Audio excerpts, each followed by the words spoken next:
Developing news this morning, at least 1,000 people will be getting layoff notices tomorrow as General Motors Oshawa cuts its third shift. CP24's Courtney Heels joins us live from Oshawa this morning with the latest on this. And I understand, Courtney, you're set to speak to the mayor about this. Yeah, I am actually. We do have the mayor of Oshawa. I'm going to bring him in just 1 second. I do want to bring our viewers up to speed on what's going on here first and some of the numbers.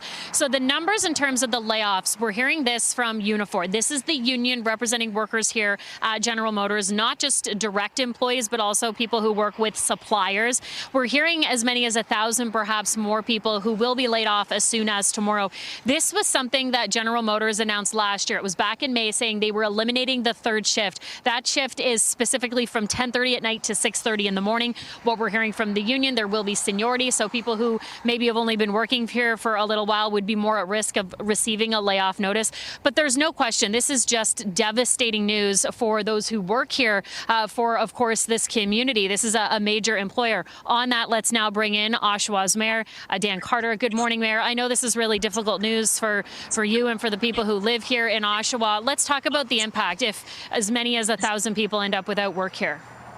First of all, thank you very much for the opportunity to chat with you this morning. Of course, our thoughts are with those that are impacted. We've been working closely with the Premier and, of course, the Prime Minister, along with Unifor and General Motors, to be able to try to find a pathway forward. We're not going to give up. Let's put it that way. Oshawa is known for automotive excellence and our production of the men and women that dedicated their skills, their abilities, and their giftings in regards to building the best automobiles available. And we're not going to give up on it. But today is a very difficult day, not only for General Motors and Unifor, but the men and women that are directly impacted. And we've got to find a way of being able to support those families and those individuals as they transition into a new opportunity in our community.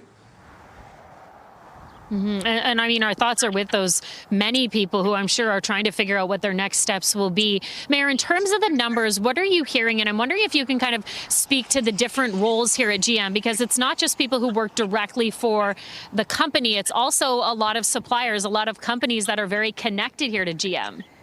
Yeah, and I think Jeff Gray, the president of Unifor, he's done a tremendous job of representing his people. He also represents those outside of the main plant itself. So what we understand is about 500 people at the main plant that will be impacted. The other numbers that Jeff has been speaking about is the associated businesses that are associated with the automobile support lines to be able to make sure that supplies get to General Motors. So they'll be affected also.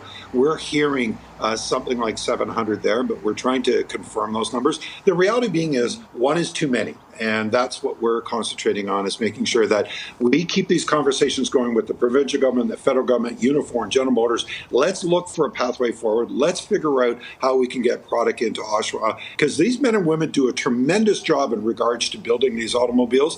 And all they ask for is the opportunity to be able to do that on a daily basis. So that's what we're concentrating on. That's what we want to try and do. But it is just devastating for those that are affected by this impact. When it comes to pushing to save these jobs, to ensure that people still have work down the line, are you having any conversations with the Premier's office or even the Prime Minister's office on this? So it's a great question. The Premier was at the plant, has made several appearances at the plant. We continue to work with them. You probably recall that the Premier also met with the auto industry last week. As a matter of fact, I believe the head of Unifor, he had a press conference. We continue to work with General Motors directly to be able to find out new opportunities. We continue to work with the Premier in regards to what can happen in Oshawa. We have a great deal of faith in this plant. This plant is an extraordinary plant in North America that does extraordinary things with the best workers, I think, in North America. So the Premier understands that. We've got to work with all federal, provincial, local governments, General Motors and Unifor to find a solution to move forward. I'm confident that we will find a solution. It's just devastating that it hasn't come as of today. But I welcome the opportunity to keep these conversations going. We've got to find another product to bring inside the plant to make sure that it is productive and that we're able to continue to see people enjoy employment at General Motors. Mayor Dan Carter, Mayor of Oshawa, joining us live this morning. Mayor, thank you. We'll certainly be in touch. We know this is a big story affecting your community, so we'll continue to talk about this. Thank you so much for covering this. Stay warm, and please keep the thoughts of those that are affected by today's announcement. Yes, of course. Okay, Mayor, thank you. And Nick, Jen, you know, there is a lot of heartbreak in this community given the numbers that we're hearing. Again, we are trying to confirm them because there's different numbers to look at here. Direct jobs at the Oshawa GM plant. So these are people who work for the company here, and then those who are closely associated with GM, the suppliers. And you heard we're hearing that number as high as 700. We're going to be speaking with the local union president in the next half an hour, so we'll get some more details from him, talk a little bit more about the next steps. For the people, though, who work here, tomorrow's their last shift. It would start technically tonight. They'll go into work at 10:30 p.m. They'll finish at around 6:30 in the morning, and then that's it. That shift is eliminated, and it's down just to 2 shifts here in Oshawa. Over to you. Well, that's a lot of jobs in that community, indeed, and the ripple effect there, too, significant. Courtney Heels live in Oshawa. She'll have more coverage throughout the morning. Court, thank you.